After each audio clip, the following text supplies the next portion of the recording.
what old Nessie is, the Loch Ness Monster. Now I got an eyewitness account here, and I've been trying to draw a picture of her, I guess. Nessie seems to be a female, but you know, it's interesting. You got all these reports. Some of them conflict. A lot of them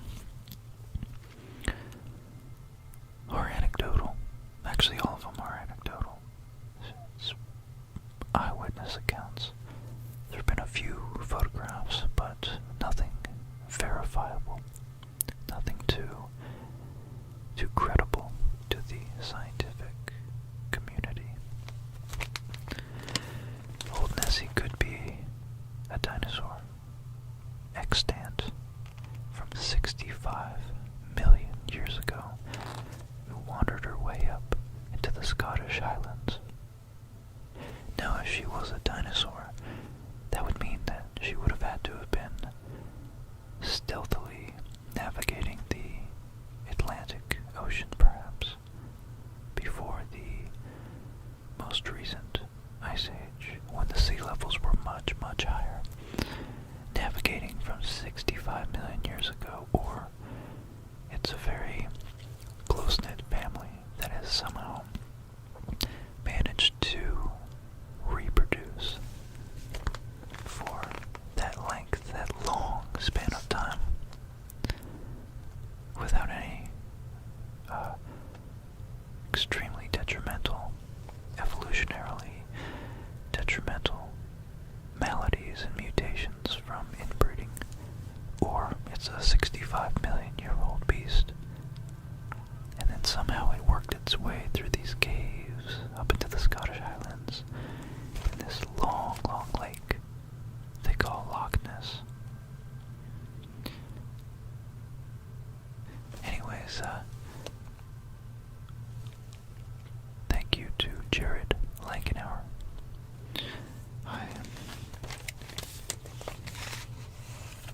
honestly was thrilled to get this suggestion. So Jared, thank you for it. I think it's going to be fun to explore and talk about some of the history, some of the oldest history from 500 years after Christ.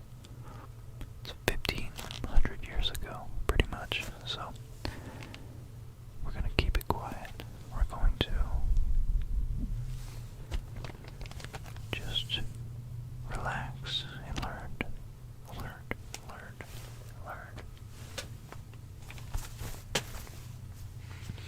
We're going to find out. We're going to find out as much as we can tonight, during this nap, during this sleep, about Nessie. Let's do it.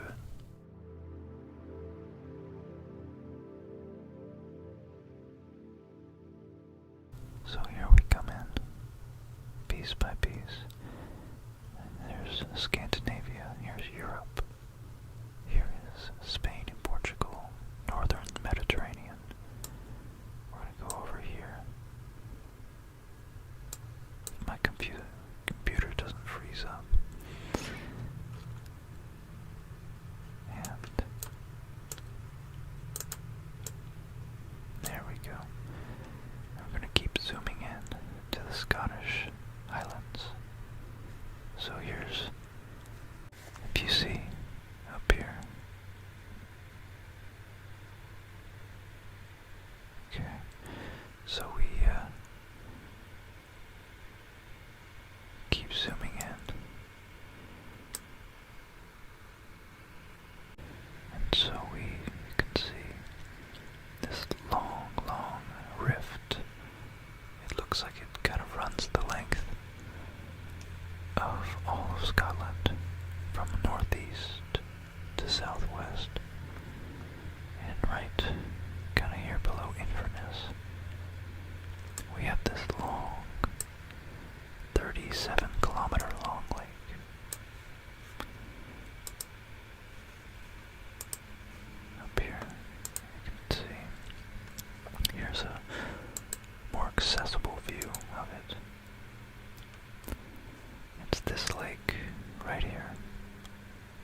Loch is a Scottish Gaelic word for lake or for a sea inlet. And the Loch Ness, the loch named Ness, is a large, deep, freshwater loch in the Scottish Highlands,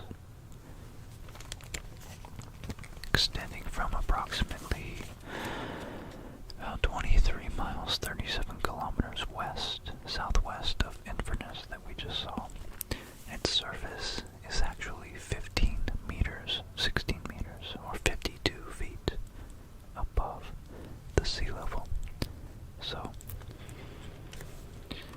and of course it's best known for the alleged sightings of its cryptozoological Loch Ness Monster, Nessie. And just real quick, you can see a beautiful view right here with some storm clouds in the distance and some old ruins right there. Some old medieval ruins, I suppose.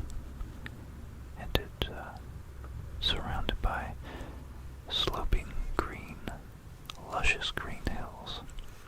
Looks chilly, but pretty beautiful. So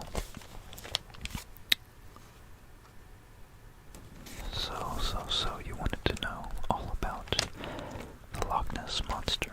I think the best way to go about it is to understand some of the history of how it became what it is today, how we have arrived at its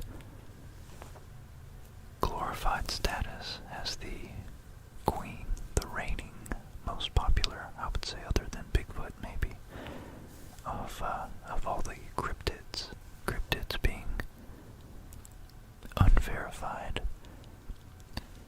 zoological offshoots from well-known biological species. So the Loch Ness, they think it could be a reptile or it could be more of a mammal. They're not sure, but let's find out the most ancient history. And that is Saint Columba. So, Saint Columba was an interesting fellow. He's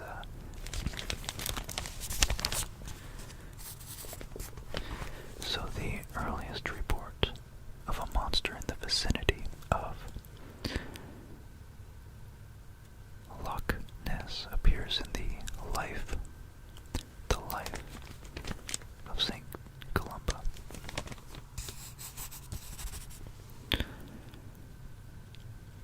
Now this was a history of the life of this gentleman written by someone else named Adomnan, 100 years after the death and the events, of course, of Saint Columba. So according to Adomnan,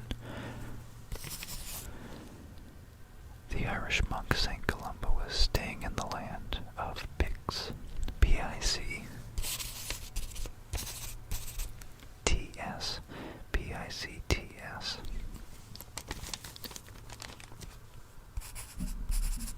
and with his companions when he encountered local residents burying a gentleman who was dead. He was pulled out of the river Ness, or the Loch Ness,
bodies of water, at least the Atlantic Ocean, around it.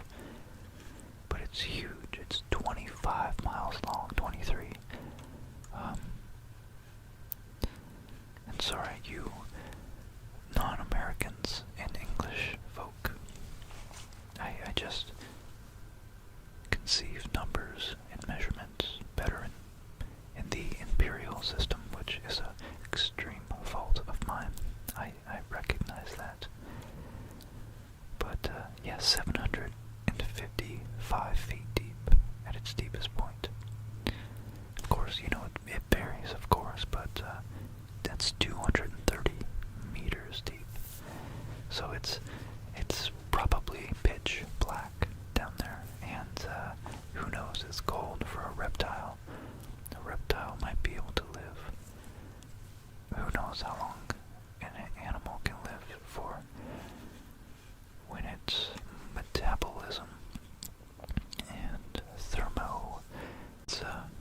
its thermoregulatory system, I feel like it would function so much more efficiently at that depth and that lack of light and that temperature. It's so cold. That would be really interesting if, like, once every 100 years it popped up to the surface to eat. Who knows? But St. Columbia, around the year 565 AD, so that's, if we go up to 1965, that would be 1400 years, so almost 1500 years ago, 1500 years ago, this guy, who was already kind of a badass. I mean, he became a saint. You don't just do that by sitting around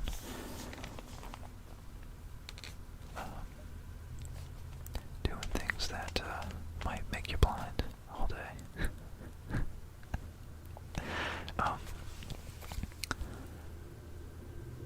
They explained that the man was swimming in the river, this guy, so St. Columba walked up, saw this guy being dragged out, and he was clearly dead out of the river. And the town folk said this guy was attacked by a water beast which mauled him and dragged him underwater. Although they tried to rescue him in a boat, he was already dead. So Columbia sent a follower, Louis Mogumin, to swim across the river. The beast approached him, but Columba made the sign of the cross and said, "Go no further, go no further. Do not touch the man, go back at once, you beast." The creature stopped as if it had been pulled back with ropes and fled. Columbus' men,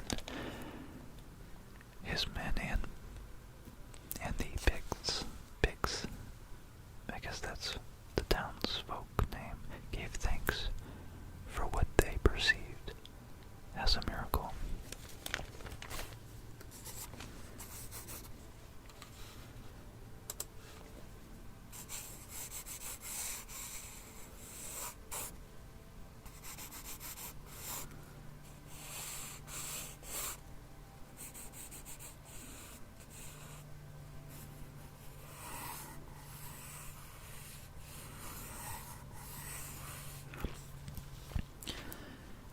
Just remembered playing Super Mario Brothers, or Super Mario 64.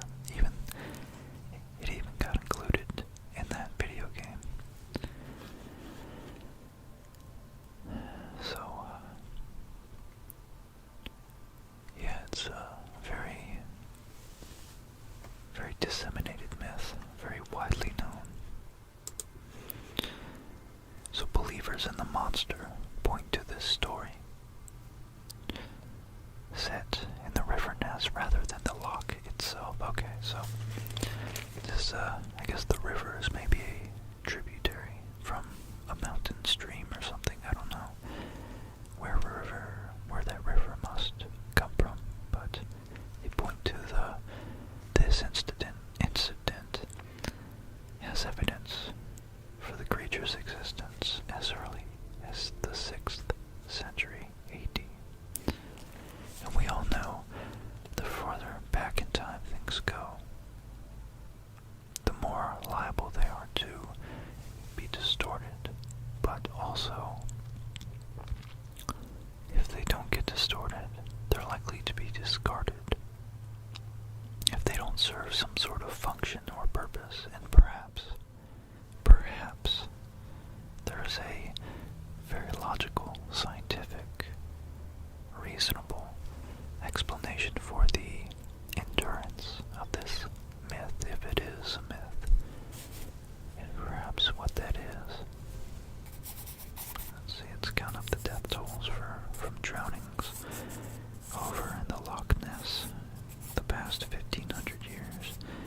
other lochs that Nessie apparently does not swim in, inhabit. So I suppose there could be some sort of measurement, some sort of quantification of how many deaths were prevented by drowning because people didn't want to swim in it. Either that or you Scots in the town of along the lake and Loch of Ness are badasses and you just go in regardless.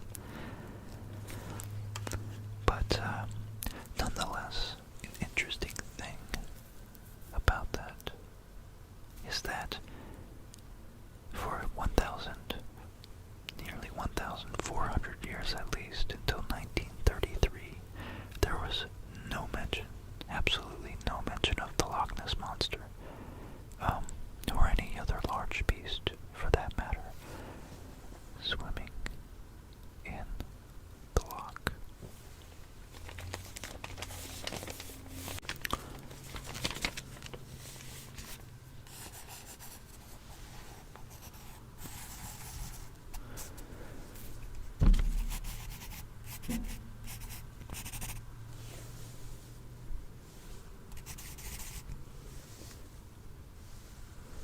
So I'm trying to tap into your brain to gauge how credible and credulous you are, or you think I am. How dubious of a claim you think this is.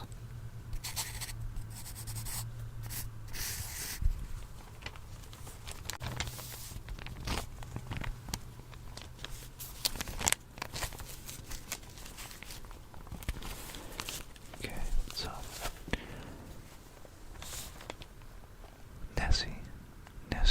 Nessie, as it is warmly come to be called since 1933, was next sighted after the year 565, 1,300 years later, in 1933 by George Spicer. He witnessed an enormous, long-necked creature with a huge body and no limbs slither in front of his car before sliding into the loch. Weeks later, it was spotted again by a roving motorcyclist who described it as a plesiosaur. So that's a type of dinosaur. Plesio. Oh, plesiosaur, sorry. Glad I spelled it out. Plesiosaur. S-A-U-R. That A-U-R always threw me off. I like dinosaurs. Probably prevented me from becoming an archaeologist, anthropologist, geologist, paleontologist. That's it. That's the word. So I would have hated spelling out all those A-U-Rs, S-A-U-Rs. This plesiosaur is a four-finned marine creature, known only to exist in prehistoric times, and thus, after these two sightings on the road of a plesiosaur, the legend was reborn. So, okay, so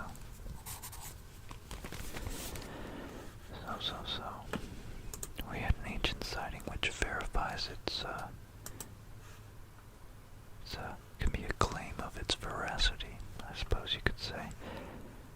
And we have a modern sighting which can conjoin with that claim and add a certain amount of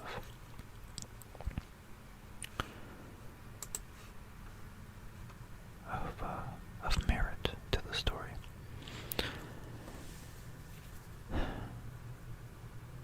Okay, here's one actually. So before 1933, but not relative to St. Columbo in 500 AD, it was in 1871.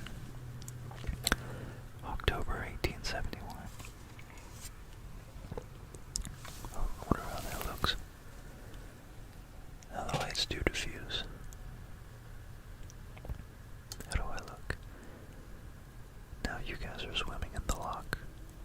How do you feel? You should feel pretty safe, because we're here. We're here together to figure this out.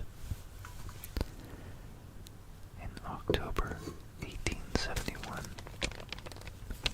D. Mackenzie of Balnain reportedly saw an object resembling a log or an upturned boat wriggling and churning in the water.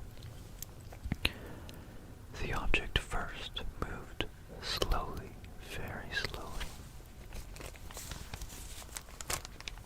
but then disappearing at a faster speed.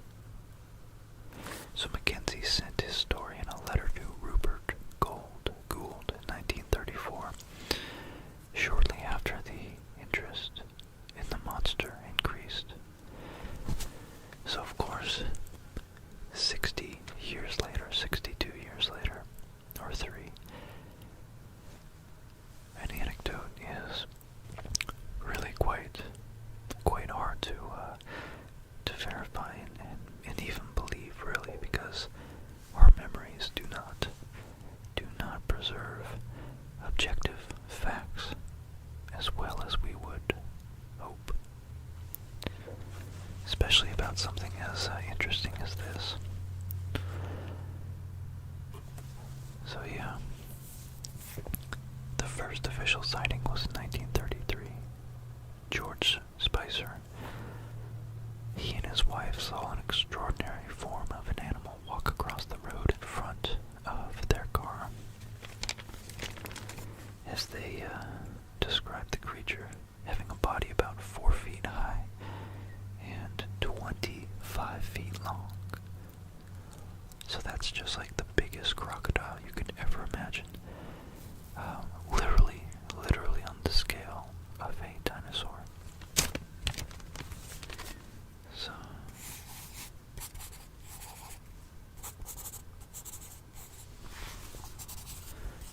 okay, and then we have Hugh Gray.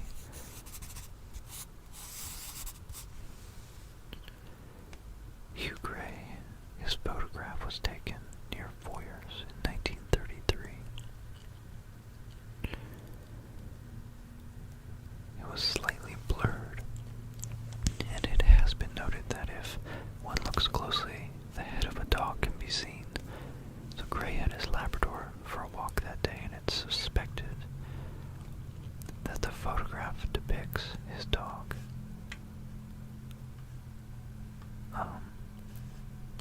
Fetching a stick from the loch. Others have suggested that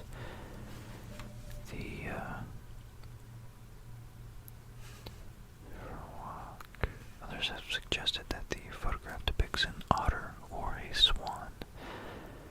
The original negative was lost, however, in 1963.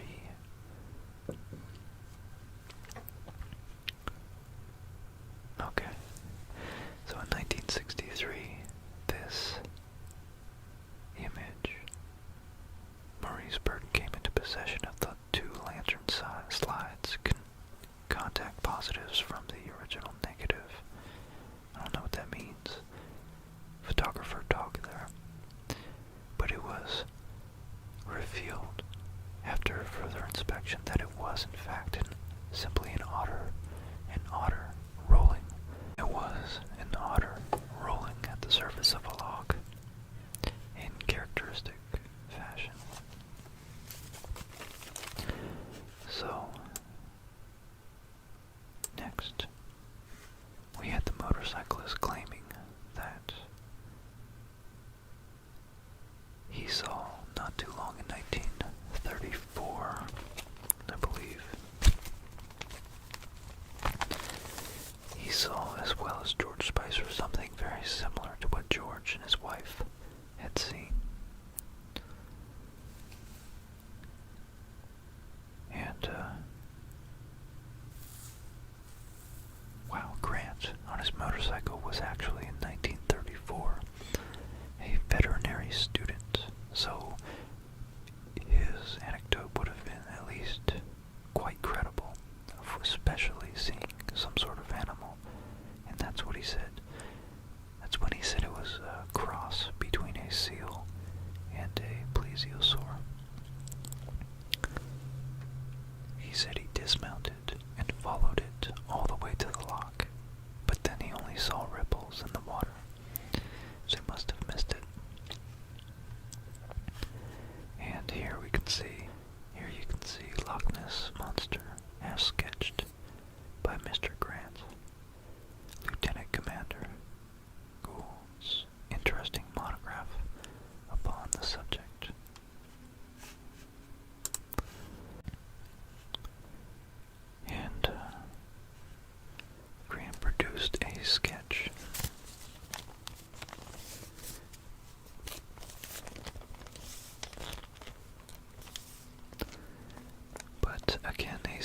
anthropologist looked at it and said it looks a lot like an otter, and it seems like an otter would behave that way. So, who knows, it suggested that this was indeed an observation of an otter, and just perhaps a little bit exaggerated over time between the poor lighting conditions and whatnot. Now in 1934, the surgeon's photograph is reportedly the first photo. This is the most famous photo that we all have here. That's the head and neck, supposedly taken by Robert Wilson, a London gynecologist.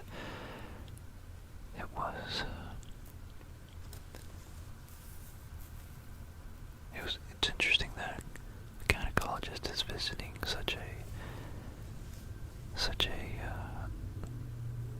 female-shaped lake. But in 1934, Wilson's refusal to have his name associated to it led it to be known as the surgeon's photograph. Now, according to him, when he was looking, so he said that he was looking at the loch when he saw the monster, grabbed his camera and snapped 4 photos. Only 2 exposures came out clearly, and the first reportedly shows a small head and back, and the second shows a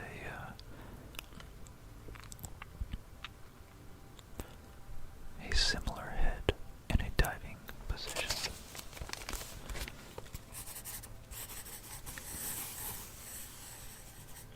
So the first photo became well known, and the second attracted little publicity because of its blurriness. So let's look at that real quick. So this is the loch right here. Now, if I'm being honest with you, my honest analysis, go here even, is that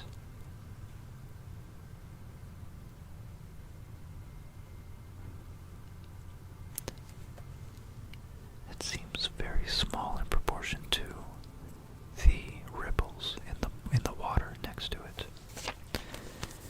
And I've grown up in Florida, diving and going on the boat to the beach, doing a lot of swimming in the water, and even if it was a windy day, which, it could have been, I don't doubt that they have some big choppy waters sometimes when it's very windy.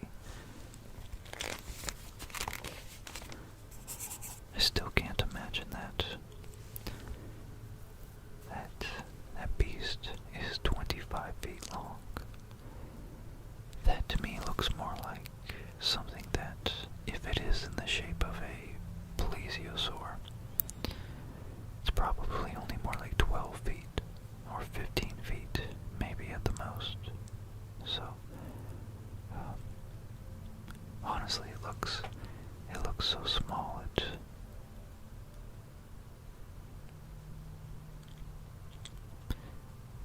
really looks like it's zoomed in, and it's more like maybe only 2 or 3 or 4 feet. Which, in that case, it could easily be an otter or a swan. And here we have an artist picture of a plesiosaur. That's what a lot of people think Nessie really is.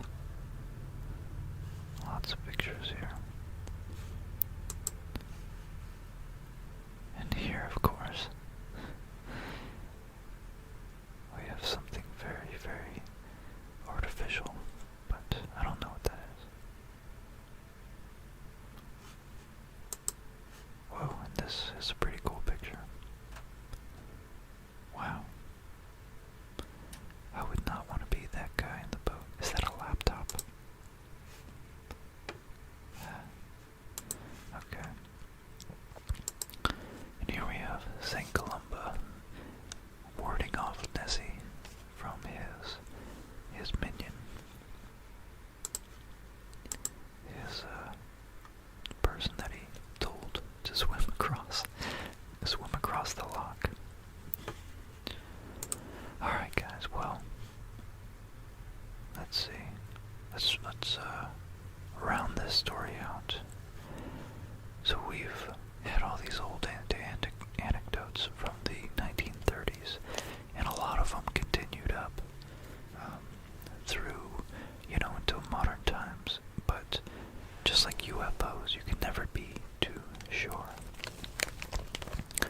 How much of it is simply a snowball effect, and how much of it is genuine belief,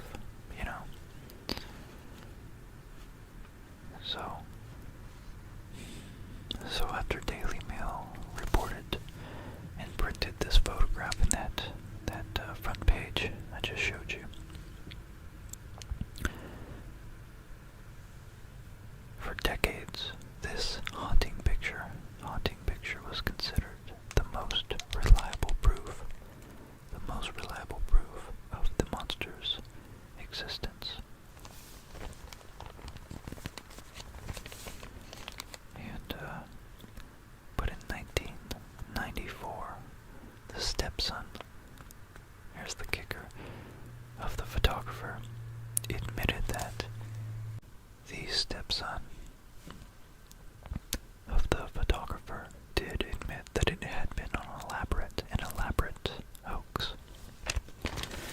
So that's one down. The monster was actually a plastic and tin model attached to a toy submarine. So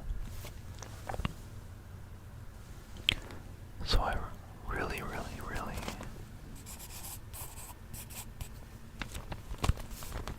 I wanted to give this story the benefit of the doubt. Carl Sagan always says that you must have extraordinary evidence if you're going to make an extraordinary claim. And I think there's a lot of merit to that statement, that fundamental axiom to kind of almost live by. So this monster had been a plastic and tin model attached to a toy submarine. The hoax had been plotted in revenge by Marmaduke Wetherill, who had been hired by the Daily Mail to find the monster, but then fired when he didn't. So the next major piece of evidence was in 1954. A sonar scan of Loch Ness by the Rival 3 fishing boat identified a large object at 480 feet below itself, below its sea level, below lake level. It appeared to be following the boat, although no solid data was recorded or recovered. So they were looking at a scan, and they thought that some people said it might be just an algae bloom or something, but there weren't really algae blooms that far beneath the surface. So now it's looking like it's not so unbelievable anymore, but let's find out further. It appeared to be following the boat, but so in 2011, a sonar scanner team now, so almost 60 years later after this first sonar, so the technology has improved, no doubt has improved. In 2011, a sonar scan team led by Marcus Atkinson found another mysterious object 75 feet below the water's surface. Now this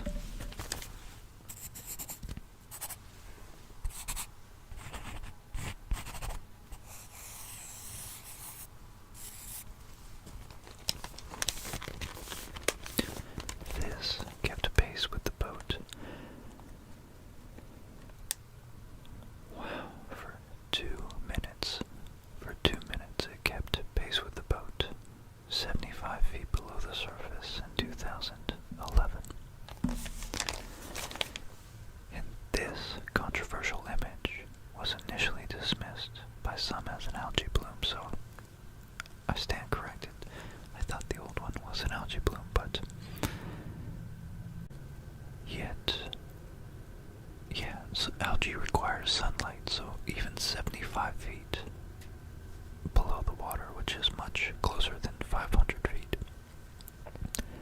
It still wouldn't be receiving enough sunlight to be such a large bloom. Nonetheless, let alone a mobile bloom that could move. So, this picture, let me find this picture. So, here we have the mysterious object, spotted 23 meters, roughly 75 feet below the surface. And this big green blob right here is the seafloor. So, yeah, that's definitely interesting. What the heck that could be. Wow. It does look like it could be something, but it also, in my mind, looks like it's an ambiguous and vague, amorphous enough blob that it could be interpreted many, many ways. Okay, so in Loch Ness, it's very hard for sunlight to penetrate even slightly beneath the surface, but sonar scans became even more sophisticated in the 70s. In 1972, sonar operated by members of the Loch Ness Investigation Bureau, LNIB, the LNIB, captured a strange, large object disturbing shoals of fish.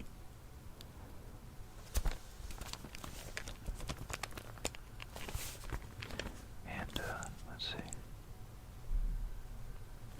So, disturbing shoals of fish.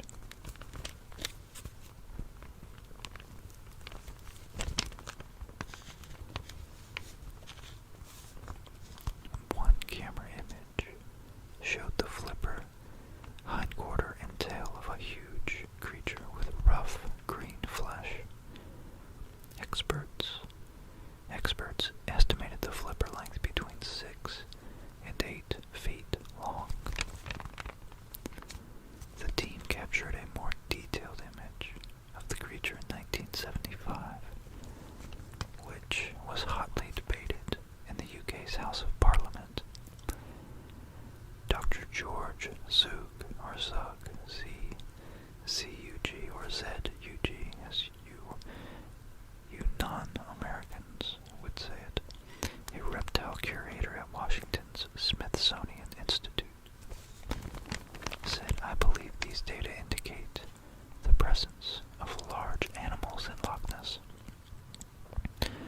but the data is insufficient to actually identify them." Okay, so here we apparently have the flipper. First image. This is from the 70s we just talked about here. And the second image on the right is taken 45 seconds later than the first image. And I believe it says this was actually published in MIT's Technology Review in 1976. And we can see, of course, those fins match perfectly with a drawing that someone has done out of their imagination. So, I'm sorry, Jared, I'm not being overly committed to the idea that this is real.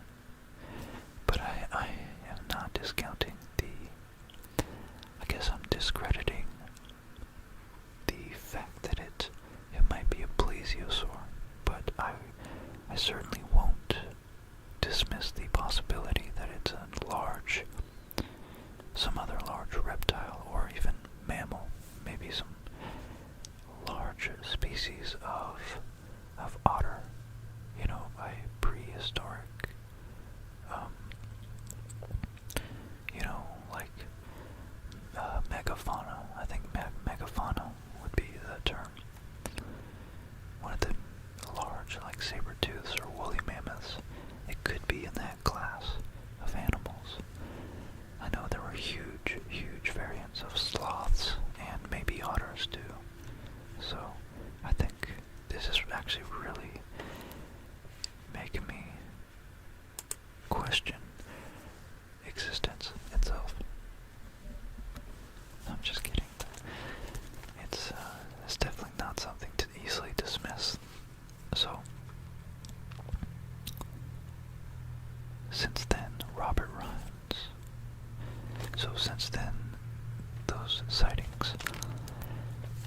fewer sightings, and no significant evidence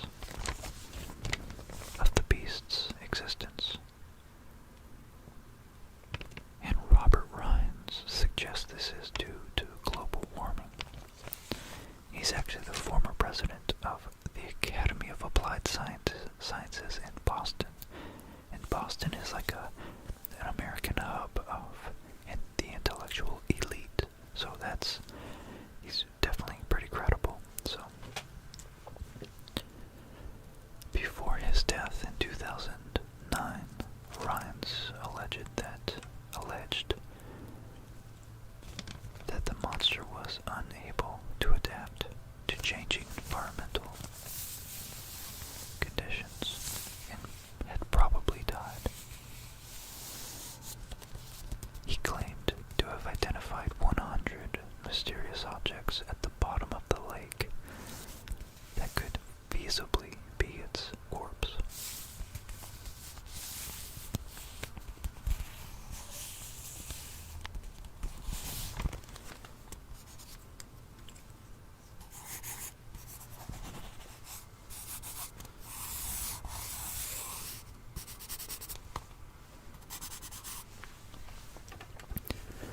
Wow, that's fascinating to see those BBC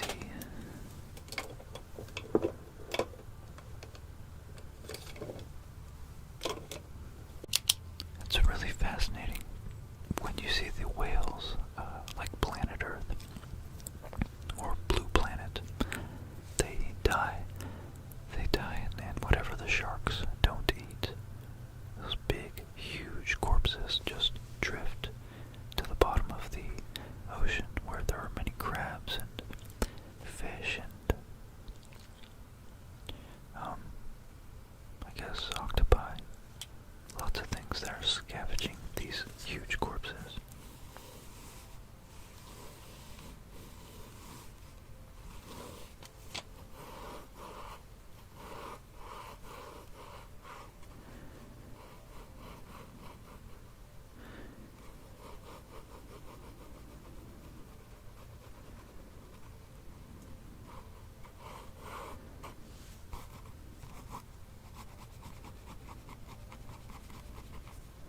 Okay, I'm just trying to get this image just right here.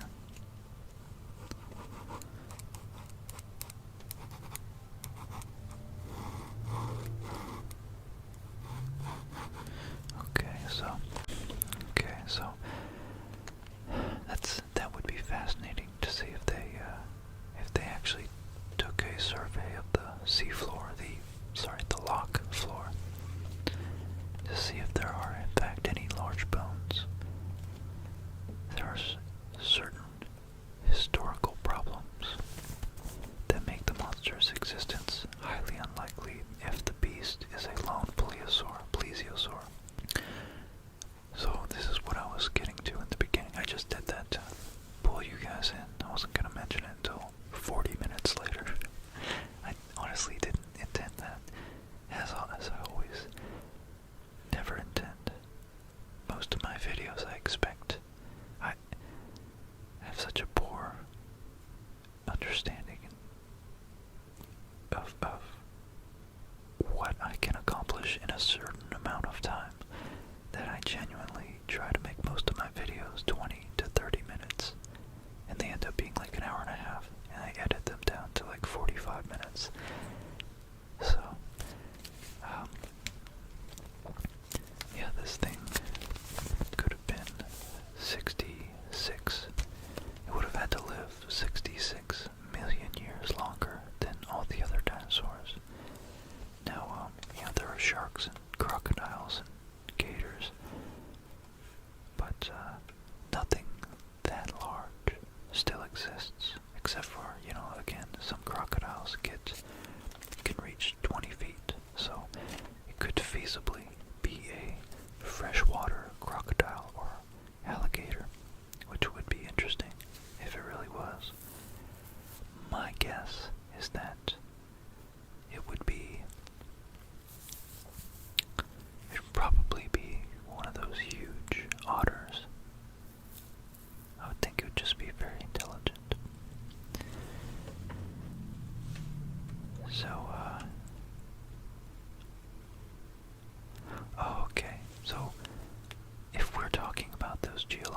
timescales, 65 million years ago, Loch Ness was covered in a layer of ice over 1 kilometer thick until just 20,000 years ago.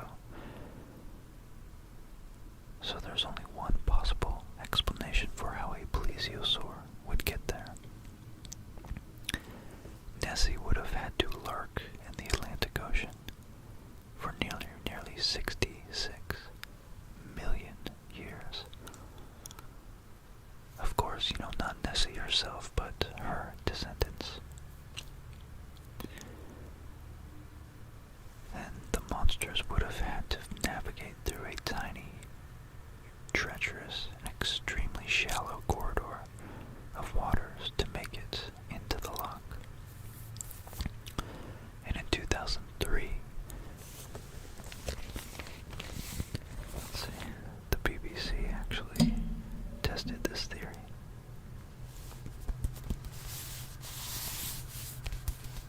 Sending a team of scientists on a sonar expedition to map the entire loch. They used highly sophisticated equipment capable of picking up breathing creatures.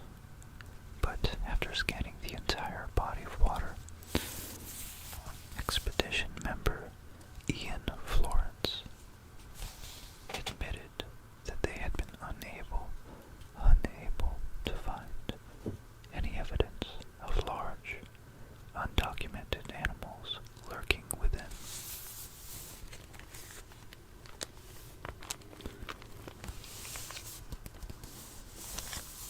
He suggested that the proliferation of sightings, how many sightings there just happen to be, again, a snowball effect caused by our social nature of and our highly adapted sensory input filtering structures in our brain to be able to see patterns that we're familiar with in vague representations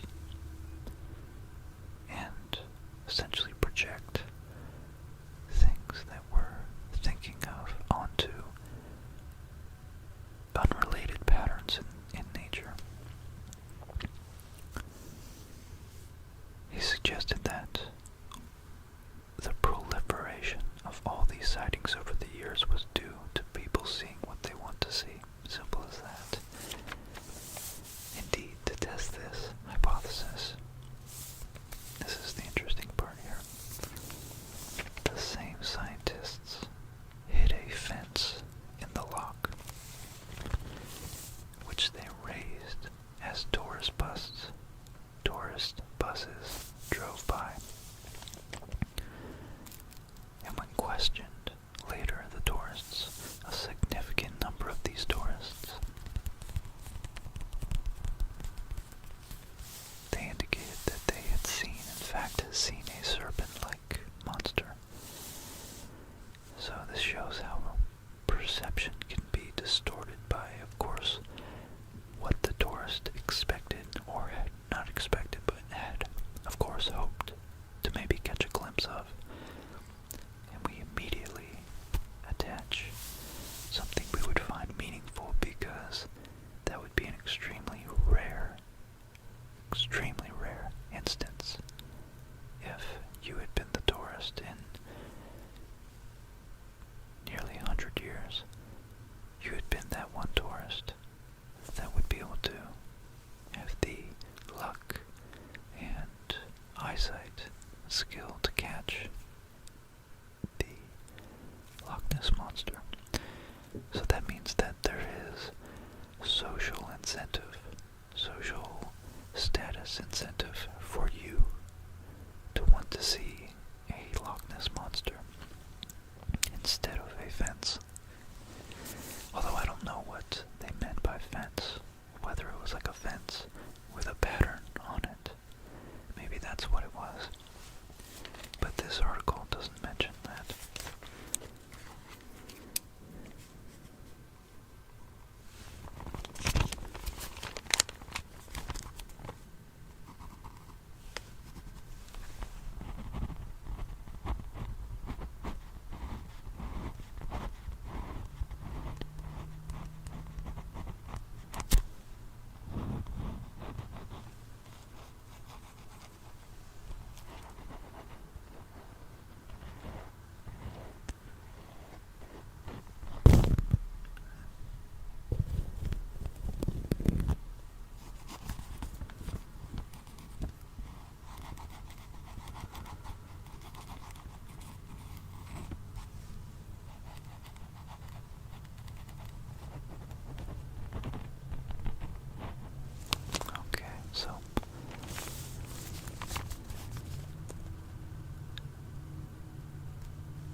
Ness Monster has baffled people for 1,500 years, 1,500 years.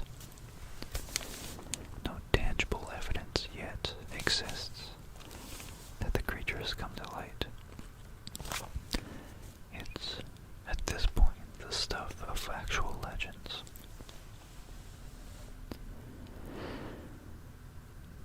So, the hard part is you can't immediately discount this because there's many miracles that happen throughout history, and human beings could be thought of as miracles of nature ourselves. How we even made it through so many evolutionary bottlenecks, so many, earthquakes, natural disasters, tsunamis, floods, ice ages, longer climactic events, droughts, of course, let alone all the things that possibly could prey on us, lions and crocodiles and bears and, oh my, all these things. So we really are ourselves a miracle of existence. What's not to say that there's still a few remote places, such as 800 feet down in a huge freshwater reservoir with very cold temperatures, very cold preservative temperatures. There might be some beast, some mythical monster, some ancient prehistoric dinosaur, or evolutionarily parallel animal to a dinosaur, or maybe just a huge mammal, because we know huge, huge giant mammals like tree sloths existed that would have frightened us. And it might be a mammal because it would be interesting that St. Columbo's story indicates that the man who was mauled and dragged underwater, just that fact that the man wasn't killed, well, he was killed, he wasn't eaten, makes me lean towards, if it is true, it's probably a mammal, because reptiles would most likely eat any victim, unless they're already stuffed on other victims, who knows. So, yeah, anyways, maybe it really truly is only just a matter of time and evidence. So maybe it really is just a matter of time before we figure out exactly what is this mystery, this mysterious animal at the bottom of Loch Ness. Well,